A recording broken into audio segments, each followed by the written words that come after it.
Are you Actually, good, the Peters? board's off a little bit. You're going to destroy me. Clearly from this opening, better than you.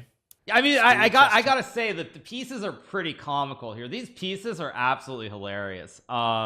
This is pretty funny that they're using this like ridiculous little small set here. The board drives me insane. Yeah, it's like the best chess set that they could find, right? How do you think chess reflects life? I think that it's all about strategy. Correct.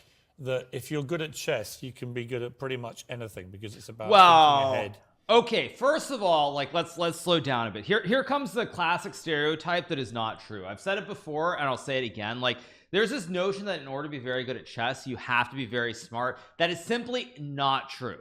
In order to be very good at chess, what you do have to have though is like you have to be very good at like pattern recognition, spatial awareness. I mean, these are traits you have to have, but that doesn't mean that you're smart across the board. Like just because like in order to be good at chess, what it requires like great memory, great pattern recognition of like placement of these pieces, where the pawns are, all these sorts of things, and that's what it takes. So like that is one definition of like being an intellectual. Like it is something like some people would say that does make you smart, but that doesn't mean that you're automatically like smart in everything just because you have a great memory. I've said it before, like that is the #1 misconception about chess, is that it's like, yes, you have to have a great memory, you have to have great spatial awareness, and yes, this can translate to many different sorts of games, things like math and other skills, but that does not make you automatically smart.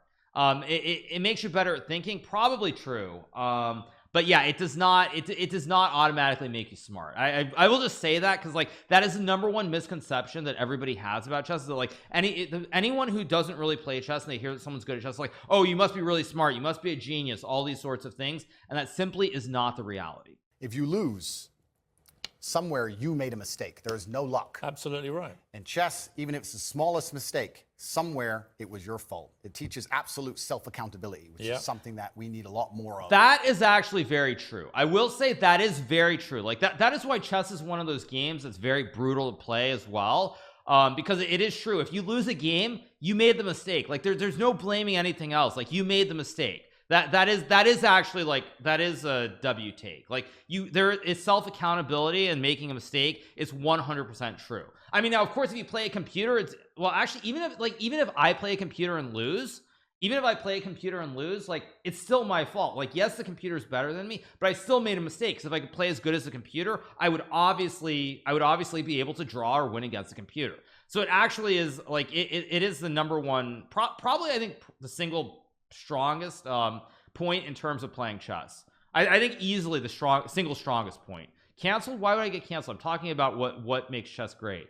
What do you mean that's going to make me get canceled? What are you talking about? I'm just looking at what's being said in this video. I'm not talking about the whole picture. I'm talking about this video. I'm talking about a game of chess. Chill, everybody. In the world today. That is true. And that's why chess is so important.